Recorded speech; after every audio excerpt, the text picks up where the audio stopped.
Oke, selamat bertemu lagi ya. Kita akan lanjutkan untuk pembahasan kedua, yaitu pembahasan sosiologinya ya. Tadi lupa belum ditulis ya.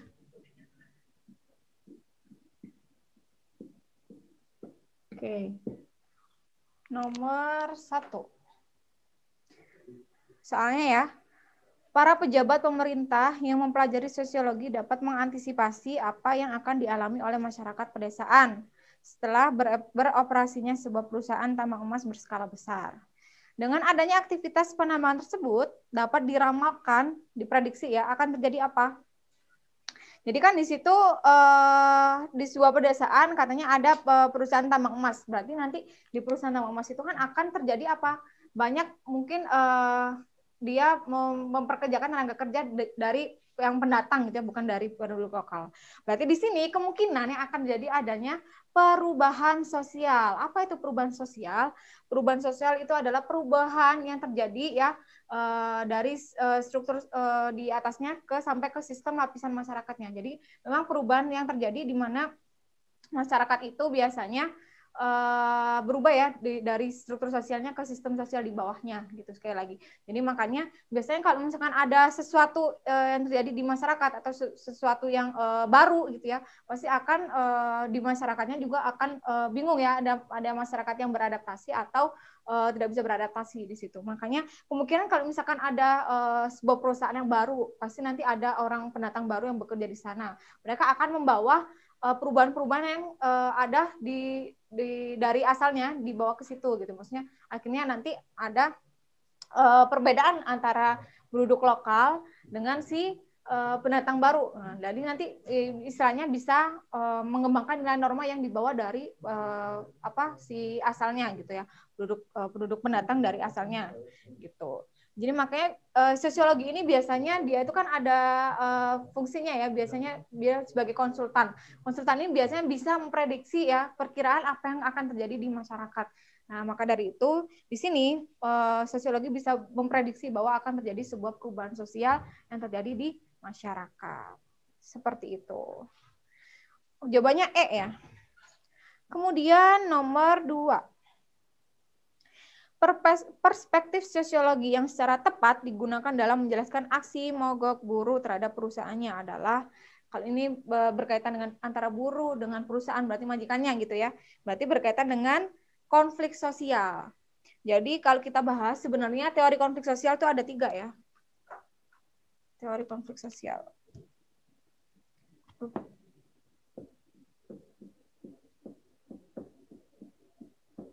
Teori sosiologi, maaf. Teori sosiologi ya. Itu ada teori yang pertama ada teori struktur fungsional.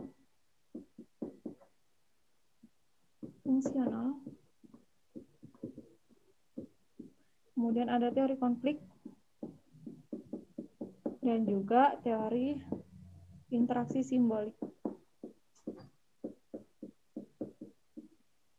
Nah, kalau teori struktural fungsional itu ibaratnya seperti ini. Jadi ada 3 elemen ya misalkan dalam masyarakat, yaitu ada misalkan elemen pendidikan, elemen ekonomi, dan juga elemen keluarga. Nah, ketiga elemen ini kan pasti memiliki perannya masing-masing ya, yang seharusnya dilakukan. Nah, ketiga elemen ini juga walaupun punya peran masing-masing, tapi mereka saling bekerja sama satu sama lain. Jadi, jika dari salah satu ini ada fungsi yang tidak berjalan dengan semestinya, maka akan terjadi sebuah masalah sosial yang terjadi di masyarakat. Contohnya seperti ini. Misalkan elemen keluarga, pendidikan, dan ekonomi. Nah, yang tidak berjalan itu adalah elemen keluarga. Istilahnya misalkan anak ya, anak ini tidak bisa mendapatkan perhatian dari keluarganya. Nah, berarti nantinya anak ini akan timbul sebuah masalah, yaitu misalkan jadi kenakalan remaja. Walaupun sebenarnya dia mendapatkan elemen yang lain ya di pendidikan dan juga pekerjaannya, ekonomi gitu. Nah itu, jadi ibaratnya kalau struktur fungsional ini ibaratnya kayak ilmu patologi sosial. Jadi kayak di badan kita, kalau misalkan ada yang satu yang sakit atau tidak berfungsi, itu nanti akan mempengaruhi sistem badan yang lainnya juga. Seperti itu. Itu kalau misalkan struktural fungsional. Jadi semua elemen itu saling berkaitan dan bekerja sama dan memiliki perannya masing-masing yang untuk menjalankan meningkatkan stabilitas di masyarakat gitu. Jadi kayak menyeimbangkan ya stabilitas tatanan di masyarakat gitu. Kemudian teori konflik. Nah, kalau konflik ini kan pasti ya, konflik ini kan terjadi karena memang adanya perbedaan ya. Mungkin ada sesuatu yang dicapai tapi dihalang-halangin atau apapun gitu. Nah, biasanya konflik ini sangat sering terjadi di masyarakat ya, dalam hal apapun ya. Kalau di kita mungkin perbedaan kebudayaan latar belakang ya, ada juga perbedaan kepentingan, kemudian adanya perbedaan individu bahkan ya, dan juga perubahan sosial. Jadi memang konflik ini sering terjadi di dalam masyarakat. Kemudian kalau interaksi simbolik, nah kalau interaksi simbolik ini biasanya kayak pemaknaan ya, pemaknaan penilaian dari suatu masyarakat terhadap suatu simbol. Jadi ibaratnya seperti ini, kayak si A ini dia itu di Instagram ya, mungkin dia ngupload foto misalkan di luar negeri, kemudian pakaiannya itu mereknya Supreme semua dan sebagainya gitu. Nah, ibaratnya mereka itu seperti mengkomunikasikan bahwa nih loh aku orang kaya dan sebagainya. Nah, itu namanya interaksi simbolik. Jadi dia memaknai dari simbol-simbol yang mereka pakai gitu. Nah, di interaksi simbolik ini juga ada yang namanya pelabelan ya.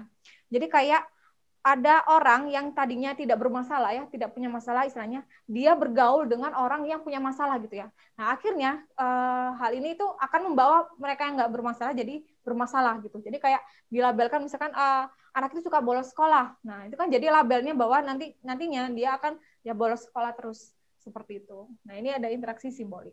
Jadi itu ya, ada 3 teori ya. Jadi di sini kalau aksi mogok buruh ya dengan perusahaannya biasanya karena adanya teori konflik sosial ini ya. Konflik yang terjadi ya perbedaan kepentingan antara pengusahanya, perusahaannya dengan si buruhnya. Misalkan buruhnya pengen ada penambahan mungkin upah ya karena lembur dan sebagainya. Sedangkan kalau perusahaan dengan mengejar keuntungannya pasti menekan gaji upahnya ya dengan misalkan meningkatkan produktivitasnya. Jadi beda kepentingannya antara si buruh dengan majikannya atau pengusahanya. Seperti itu. Oke, selanjutnya adalah nomor 3 ya. Perkembangan masyarakat menurut Auguste Comte terjadi secara evolusioner dalam 3 tahap. Berarti evolusi itu berarti dia bertahap dan memerlukan waktu yang lama. Sementara itu, perkembangan masyarakat yang dikemukakan oleh Karl Marx berjalan secara transformatif, berubah-ubah. Jadi sebenarnya kalau Karl Marx ini membagi masyarakat atau membagi perkembangan manusia ini berdasarkan perkembangan corak produksi ya. Nomor 3. Perkembangan masyarakat menurut Karl Marx ya.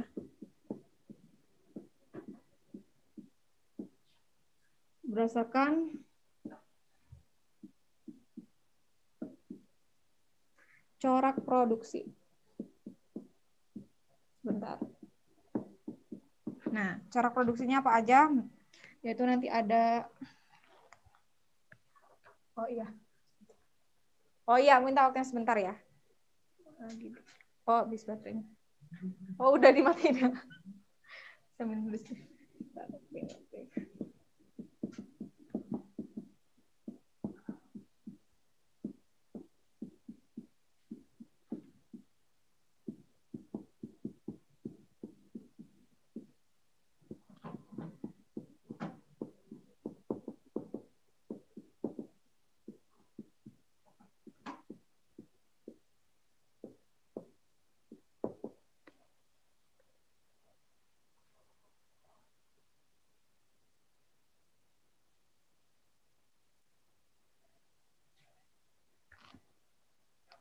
Oh ya, udah. Oke, jadi kalau misalkan Karl Marx ya, si Karl Marx ini membagi tahap perkembangan manusia berdasarkan corak produksinya. Mungkin ini ada kaitannya sama sejarah ya, ada. Yaitu pertama tahap perkembangan manusia itu dari yang primitif ya. Kalau primitif kan kalian tahu ya pasti tahap perkembangannya yaitu dulunya masyarakat itu untuk mencari makan yaitu dengan berburu dan meramu ya. Sampai baru sekarang itu dengan tahap yang modern ya.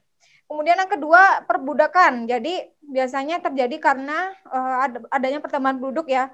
Jadi produksi pertanian dan dari proses jual beli ya. Kemudian sistem feodal ya. Kalau feodal ini kan berarti berdasarkan keturunan.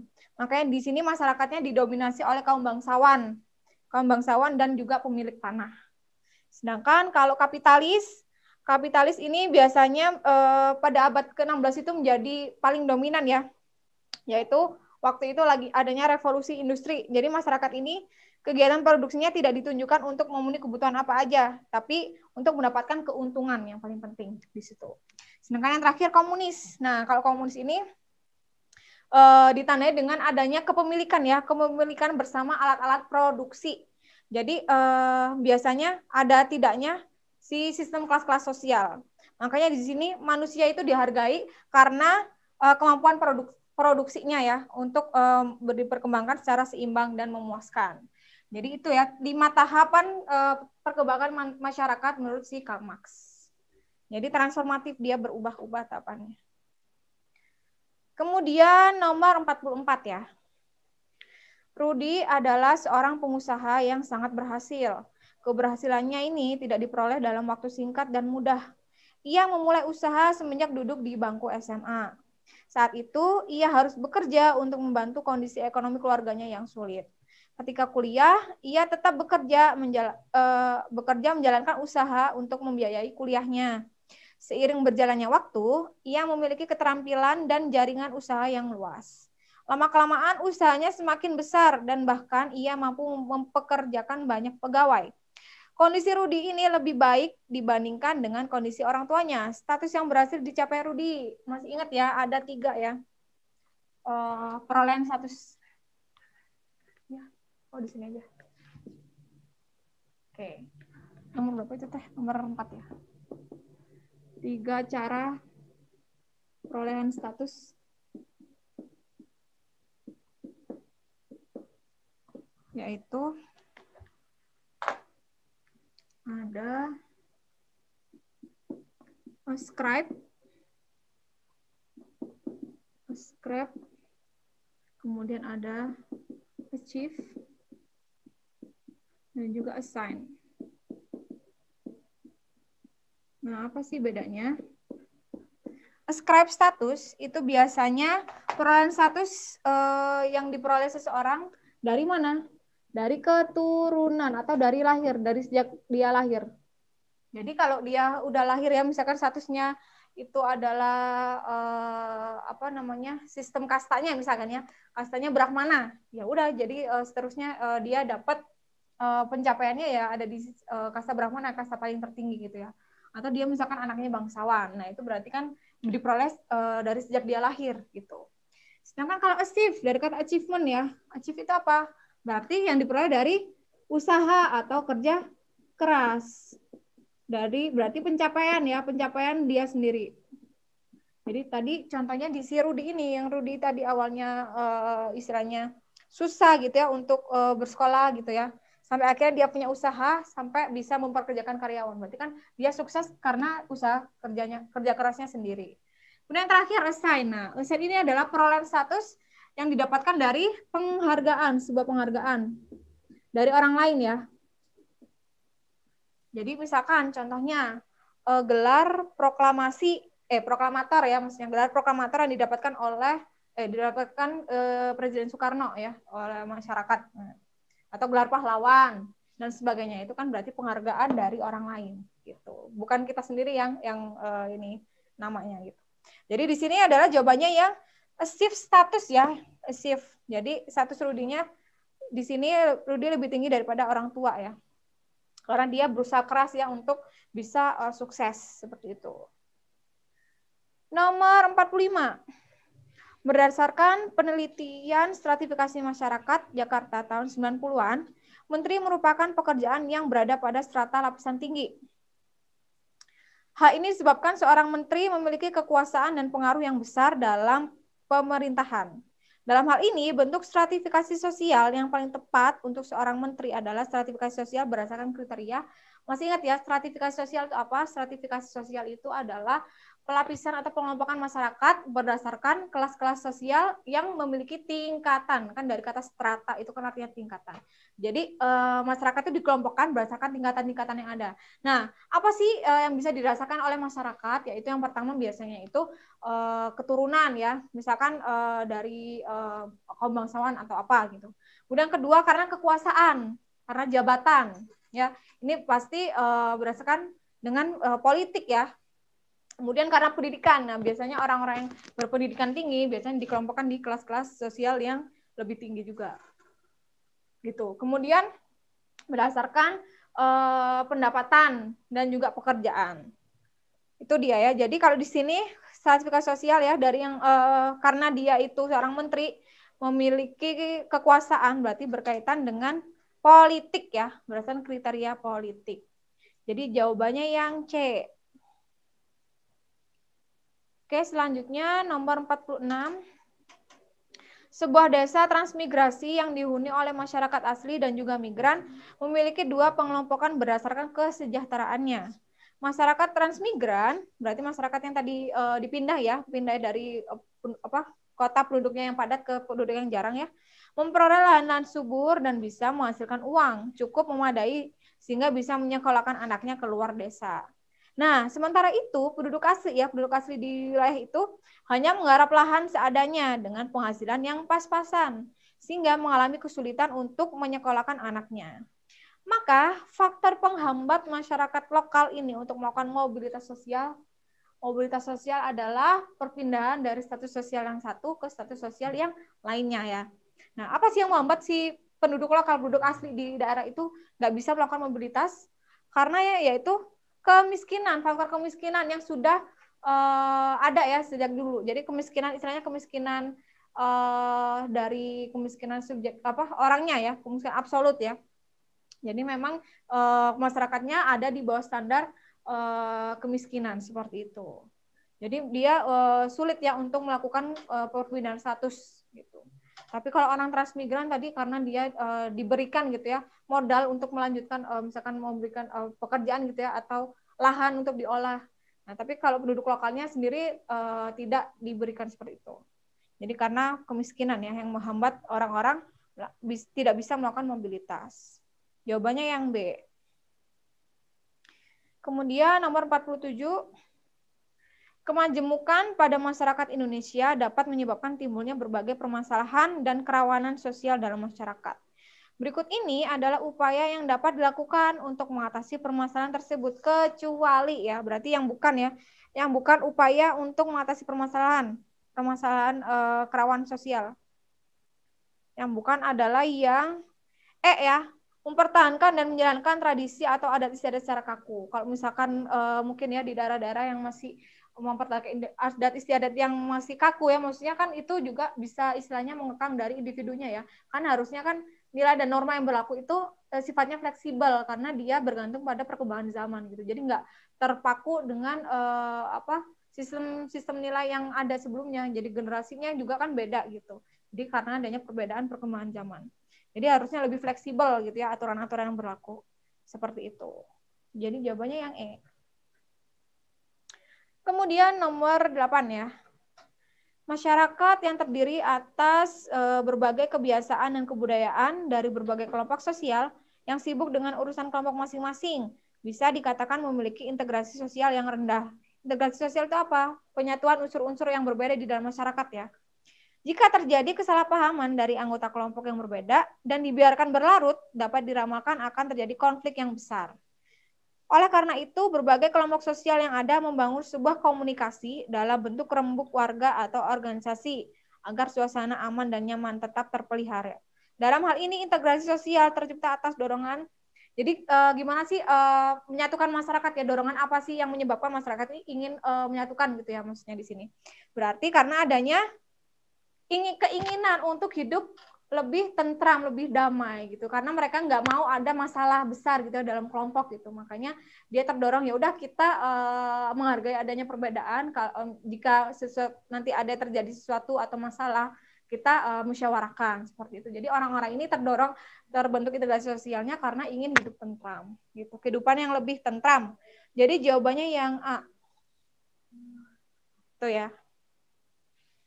Kemudian nomor 49. Proses modernisasi yang terjadi di Indonesia telah membawa dampak yang cukup signifikan pada kualitas hidup masyarakat, seperti pemanfaatan listrik dan kendaraan bermotor yang telah mendorong mobilitas orang dan barang dengan sangat dinamis, berarti berubah-ubah gitu ya. Namun tidak semua masyarakat di Indonesia berkenan mengikuti arus perubahan tersebut. Misalnya pada masyarakat Baduy ya, pasti paling sering kita kenal ya, masyarakat Baduy Dalam, yang masih tetap bertahan untuk tidak menggunakan listrik dan tidak mengendarai kendaraan bermotor. Keengganan masyarakat Baduy Dalam untuk menerima perubahan disebabkan oleh apa? Kenapa sih masyarakat Baduy Dalam itu bisa kita bilang ya masyarakatnya masih sangat dia itu sangat-sangat menjaga tradisi yang ada gitu. Jadi kayak ada keterbaruan dari yang di masyarakat luas, mereka tidak mau ada perubahan yang terjadi gitu. Makanya di sini di masyarakat Baduy Dalam itu dia itu ada rasa ketakutan ya. Ketakutan apa? Hilangnya tradisi yang sudah berlaku di situ, tradisi dan budaya. Jadi memang tradisi dan budaya di masyarakat Baduy Dalam itu sangat dijunjung tinggi ya. Jadi kayak masyarakatnya memang tidak diperbolehkan untuk istilahnya tidak bisa dengan perubahan yang ada yang tiba-tiba ada gitu. Orang katanya di sana juga orang yang berkunjung di sana aja tidak boleh memfoto dan sebagainya seperti itu. Jadi memang dia sangat menjunjung tinggi tradisi yang ada, adat-adat istiadatnya gitu ya. Jadi ini karena ketakutan ya, ketakutan hilangnya tradisi gitu. Jadi jawabannya yang B. Kemudian nomor 50. Perubahan sosial yang diakibatkan oleh revolusi industri abad ke-19 di Eropa telah menimbulkan masalah-masalah sosial. Untuk mengatasi masalah-masalah sosial tersebut, sosiologi sebagai suatu disiplin ilmu pertama kali ditemukan oleh orang pertama kali membuat disiplin ilmu sosiologi adalah siapa? Bapak sosiologi dunia, yaitu Auguste Comte ya, Auguste Comte. Yang D ya jawabannya ya. Akhirnya melahirkan disiplin ilmu yang namanya sosiologi itu dari Bapak Auguste Comte. Kemudian nomor 51, penyelenggaraan pemilihan kepada kepala daerah ya, pilkada di beberapa provinsi atau kabupaten atau kota menimbulkan kerusuhan akibat ketidakpuasan atas hasil perhitungan suara. Secara sosiologis, fenomena protes dan kerusuhan antar pendukung kandidat bisa dijelaskan dengan perspektif. Nah, ini hampir sama ya, sama kayak konfliknya antara buruh dengan majikan. Berarti ini dengan perspektif yaitu konflik sosial, konflik yang terjadi antara pendukung yang satu dengan pendukung yang lain ya, mungkin karena kepentingan yang berbeda gitu. Jadi jawabannya yang D. Kemudian nomor 52. Saat ini, anak muda tidak bisa terlepas dari teknologi komunikasi dalam kehidupan sehari-hari. Hal ini ditandai dengan maraknya media sosial. Fenomena ini menunjukkan bahwa anak muda hidup dalam budaya, nah ini anak muda sekarang hidup dalam budaya industri ya, apalagi industri 4.0, yang segala-galanya semuanya ini berkaitan dengan gadget ya. HP, siapa sih anak muda yang sekarang tidak punya HP mungkin ya? Gitu. Jadi segala informasi mudah didapatkan ya dari yang namanya gadget ya, gitu, di media sosial. Jadi jawabannya yang A. Kemudian nomor 53, Dewa bekerja sama dengan Dewi melakukan pengumpulan dana untuk membantu korban bencana alam. Interaksi Dewa dan Dewi tergolong interaksi, nah ada dua ya, dalam interaksi sosial itu ada interaksi yang bersifat asosiatif dan disasosiatif. Kalau bersifat asosiatif berarti interaksinya dia berbentuk kerjasama ya, sama-sama memiliki keuntungan ya kedua belah pihak ini misalkan. Dan kalau disasosiatif menimbulkan perpecahan. Contoh disasosiatif yaitu adanya pertentangan ya, adanya persaingan, kompetisi, dan juga ada kontroversi ya. Nah, kalau asosiatif ini dia bentuknya kerjasama banyak ya, ada kerjasama bergening, ada joint venture, ada koalisi, dan sebagainya macam-macam. Jadi karena di sini bentuknya positif ya, dia bisa sama-sama untuk bekerja. Ya, jadi asosiatif. Kemudian nomor 54.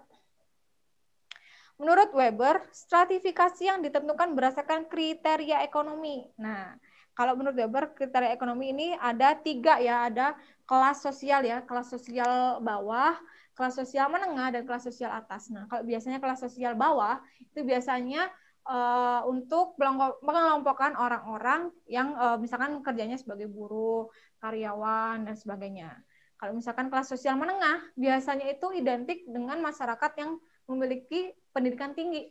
Contohnya kayak dosen, guru, mahasiswa dan sebagainya. Sedangkan kalau sistem kelas sosial yang atas itu biasanya kelas sosial yang isinya biasanya orang-orang yang punya jabatan ya, berkuasa, kemudian pengusaha, bangsawan dan sebagainya itu.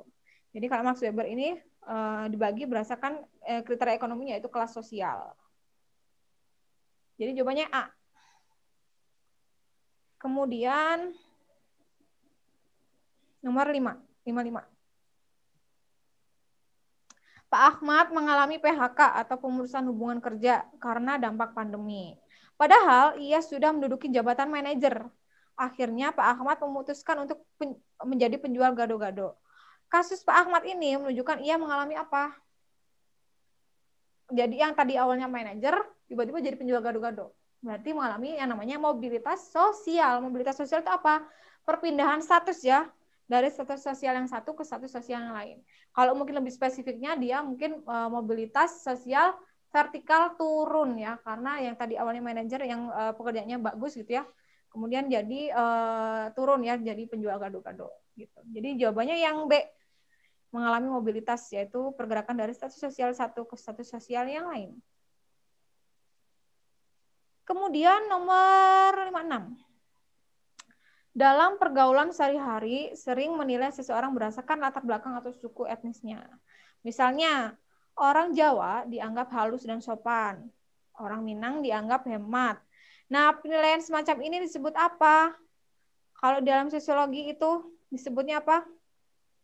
Yaitu kita sebutnya adalah etnosentrisme ya. Jadi etnosentrisme itu bisa dibilang penilaian kebudayaan lain atas dasar kebudayaan kita gitu. Jadi kayak membandingkan ya.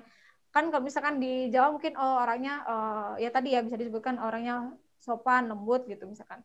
Nah, itu kalau misalkan kita menilai budaya yang lain, oh ternyata orang Batak itu orangnya misalkan ngomongnya keras gitu. Karena memang dibandingkannya dengan kebudayaan kita atas dasar penilaian kebudayaan kita gitu. Itu namanya etnosentrisme. Ya. Sedangkan kalau primordialisme itu apa ya? Istilahnya mengagung-agungkan apa yang dibawa sejak lahir. Jadi misalkan gini, si A ini misalkan orang Sunda ya. Nah, dia ini berkuliah di UGM kan, notabene di Jogja, dia di Jawa gitu. Nah, di Jogja di UGM ini si A ini berkumpul lagi dengan komunitas-komunitas orang-orang atau dari daerah asalnya, yaitu daerah orang Sunda, misalkan komunitas orang Sunda atau komunitas mahasiswa Sunda. Nah, itu namanya primordialisme. Jadi mengagung-agungkan apa yang dibawa sejak dia lahir gitu. Jadi tadi jawabannya etnosentrisme ya, karena tadi menilai latar belakang suku atau etnis ya di sini. Suku bangsa berdasarkan penilaian kebudayaannya. Oke, kemudian kalau diskriminasi itu kan perilaku tidak adil terhadap individu atau kelompok orang. Oke, kalau stereotip itu prasangka. Prasangka. Kemudian nomor 57, pertikaian antar kelompok etnis di Jakarta untuk mempermudah lahan parkir dapat dikategorikan sebagai konflik sosial disebabkan adanya perbedaan. Nah, ini memperebutkan lahan parkir ya katanya. Nah, di sini berarti konflik ya, masih ingat ya, konflik sosial itu kan disebabkan oleh 4 hal, yaitu ada karena perbedaan individu yang biasakan karena perbedaan pemahaman atau gagasan ya berkaitan dengan identitas diri atau harga diri. Kemudian yang kedua, konflik sosial dikarenakan adanya perbedaan latar belakang budaya ya. Biasanya latar belakang budaya itu dapat menentukan si kepribadian individu. Kemudian ketiga, konflik sosial dikarenakan adanya perbedaan kepentingan ya. Pasti setiap orang memiliki kepentingan masing-masing. Makanya ketika kepentingan itu istilahnya kayak dihalang-halangi, itu kan berarti dia tuh kayak merasa ada yang mengancam tujuan mereka gitu. Kemudian yang terakhir karena adanya perubahan sosial yang cepat. Nah, perubahan sosial yang cepat ini biasanya menimbulkan adanya kegoncangan ya nilai dan norma yang berlaku di masyarakat. Nah, di sini karena perbuatan lahan parkir ini biasanya karena kepentingan ya, beda kepentingannya untuk apa gitu, perbedaan kepentingan. Jadi jawabannya yang D. Kemudian nomor 58. Berkembangnya teknologi informasi secara cepat memungkinkan dapat diaksesnya informasi secara bebas dari berbagai sumber oleh remaja.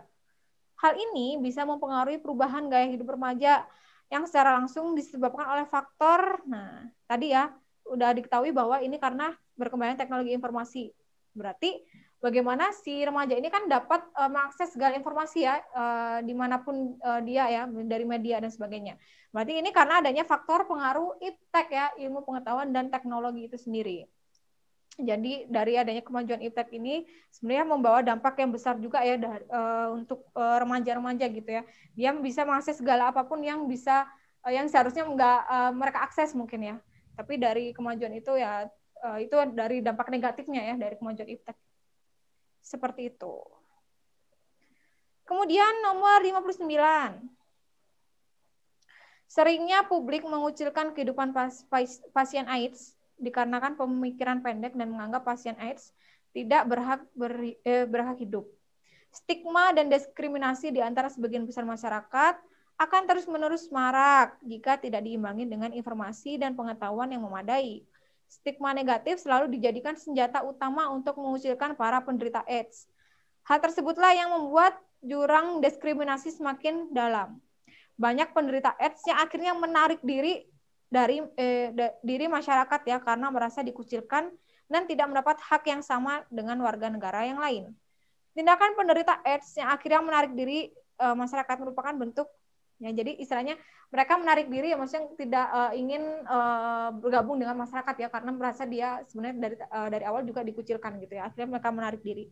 Nah di sini itu adalah yang namanya retreatisme. Nah retreatisme itu apa? Retreatisme adalah pengasingan diri ya, pengasingan diri oleh masyarakat itu gitu.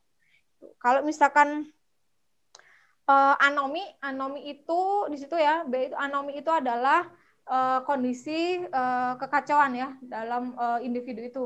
Jadi individu itu tidak memiliki nilai dan norma, ya, pegangan ya, aturan yang ada dalam dirinya. Jadi mereka bertindak bebas, kacau kehidupannya.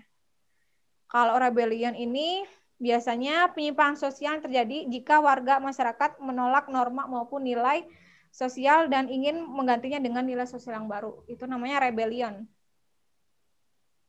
Kalau conformity ini individu mengubah sikap dan tingkah laku agar sesuai dengan norma yang ada. Nah, mungkin itu ya pengertian-pengertian yang lain ya. Kalau innovation tahu ya, inovasi ya. Pembaruan ya. Jadi kayak penyempurnaan produk penemuan yang baru yaitu discovery gitu. Oke, jadi jawabannya yang C, retreatisme atau pengasingan diri. Kemudian nomor terakhir ya, nomor 60 ya. Para guru saat ini sadar bahwa memiliki skill di bidang teknologi informasi dan multimedia telah memungkinkan diwujudkannya pembelajaran yang efektif dan menyenangkan. Karena itu, guru-guru saat ini banyak yang menguasai teknologi informasi dan multimedia untuk mencari bahan ajar. Penyampaian materi pun tidak hanya dengan metode ceramah, tetapi juga dengan menampilkan slide dan video yang menarik. Dari penjelasan tersebut, tindakan guru untuk bisa menguasai teknologi, informasi, dan multimedia tersebut termasuk dalam apa? Nah, ini namanya si guru ini telah melakukan namanya rasional instrumen. Jadi rasional instrumen ini adalah tindakan yang ditunjukkan pada pencapaian tujuan yang secara rasional diperhitungkan dan diupayakan. Jadi istilahnya si guru ini kan punya usaha gitu ya untuk memberikan yang terbaik ketika mengajar si siswanya gitu. Secara rasional diupayakan oleh guru itu sendiri. Jadi rasional instrumental jawabannya yang A. Oke, itu dari 20 soal pembahasan geografi. Ada yang ditanyakan dulu sampai sini, silakan. Atau ada yang masih kelewat tadi jawabannya? Atau ada yang belum paham? Silakan boleh bertanya.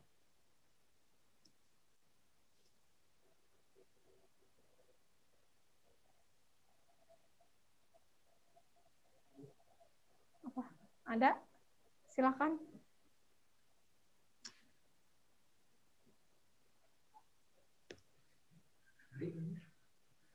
Silakan yang mau bertanya di unmute sendiri aja ya.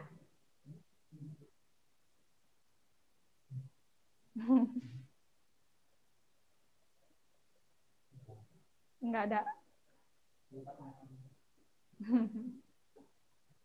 Silakan, barangkali ada yang tadi belum paham waktu dijelaskan ya.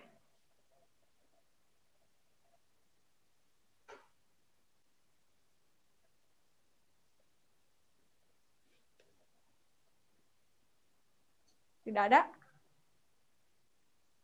Masih mikir.